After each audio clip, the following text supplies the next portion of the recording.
Hi all, welcome to the session. Today we are going to discuss the topic on data security and privacy when practicing data engineering. Data security and privacy when practicing data engineering.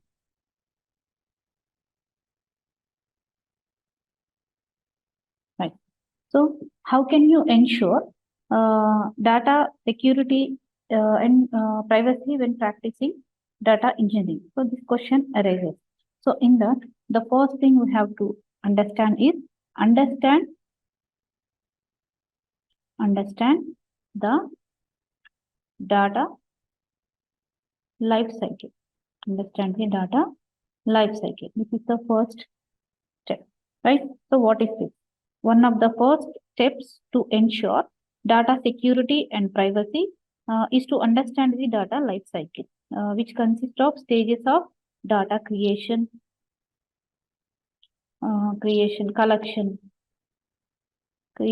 collection, storage, processing, analysis, and disposal. So each stage possesses different risks and challenges for data security and privacy, and requires different measures and to control, protect the data from unauthorized access, modifications, or disclosures. So this is the first step. And coming to the second step, follow the data protection laws. Follow the data protection laws and regulations. So what is this mean? These steps ensure data security and privacy is to follow the data protection laws and regulations that apply to your data sources, destinations, and domains. Depending on the nature and location of your data, you may need to comply with the various framework and standards. Okay. So the next one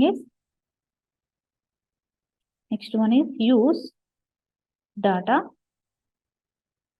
security and privacy tools.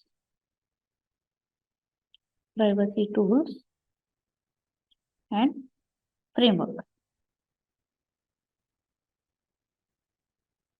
Okay, this is the third step to ensure data security and privacy is to use data security and privacy tools and frameworks that can help you implement and automate the data protection measures and controls. There are many tools and frameworks available for different aspects and stages of data security and privacy, such as encryption, authentication, authorization, auditing, masking, and deletion, like that. Okay. And next step. And the fourth step is train and educate yourself and your team. Train and educate yourself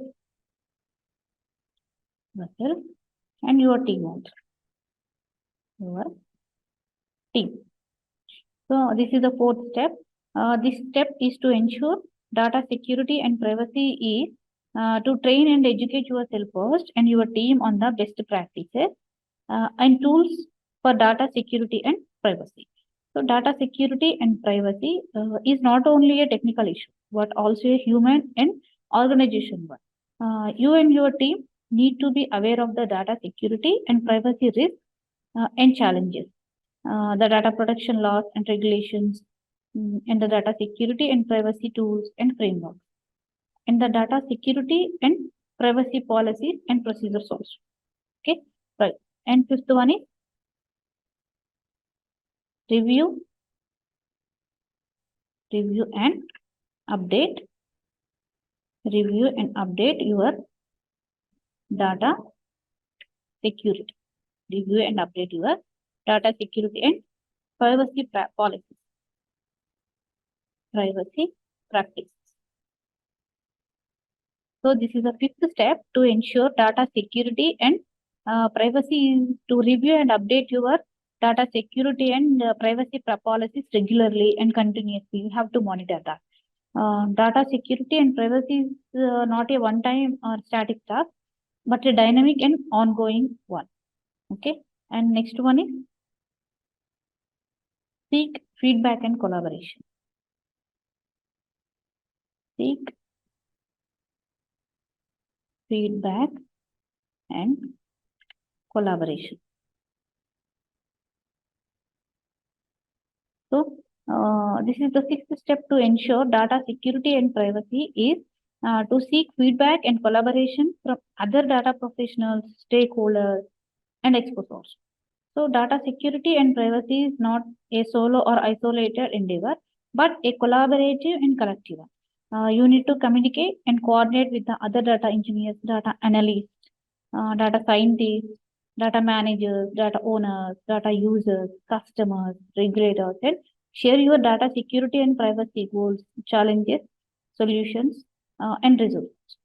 Okay, thank you.